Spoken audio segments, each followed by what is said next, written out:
1631 రోజులు అమరావతి రైతాంగం ఆడబిడ్డలు ఉద్యమం చేశారు.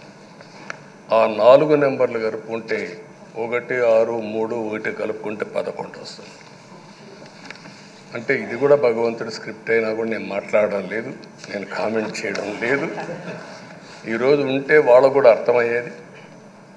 వాళ్ళు ఉండకుండా పోవడం అనేది వాళ్ళ పిరికితనం తప్ప ఇంకోటి కాదని చెప్పి కూడా నేను మీకు తెలియజేస్తున్నా.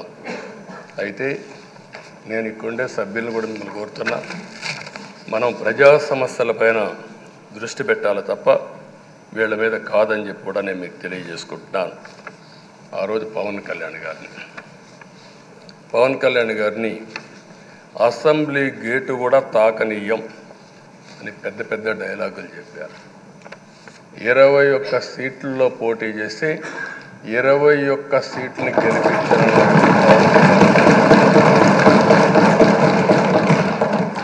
వైనాట్ 175 అని చెప్పి 11 కూడా తెచ్చుకోలేని నాయకత్వం. అంటే ఏ విధంగా మాట్లాడారు అనేదానికి ఇది ఒక ఉదాహరణ. ఆ రోజు పవన్ కళ్యాణ్ గారు చాలాసార్లు, నేను కూడా అన్నాను, బయట చాలామంది అభినందించారు. ఎక్కడ తగ్గాలో తగ్గడం, ఎక్కడ గెలవాలనో గెలవడం నేర్చిన వ్యక్తి పవన్ కళ్యాణ్ గారు. ఈరోజు మనందరం కూడా గుర్తుపెట్టుకోవాల్సింది, రాజకీయాల్లో సుదీర్ఘమైన రాజకీయాల్లో ఉన్నాం. మొత్తం కలిసి 16వ సభ. మీ అందరికంటే సీనియర్ మోస్ట్ నేను. 8 + 1 9వసారి, అంటే 16 సభల్లో 16వ సభ 9 సభల్లో ఉన్నాను. అంటే అన్ని సభలను చూశాను.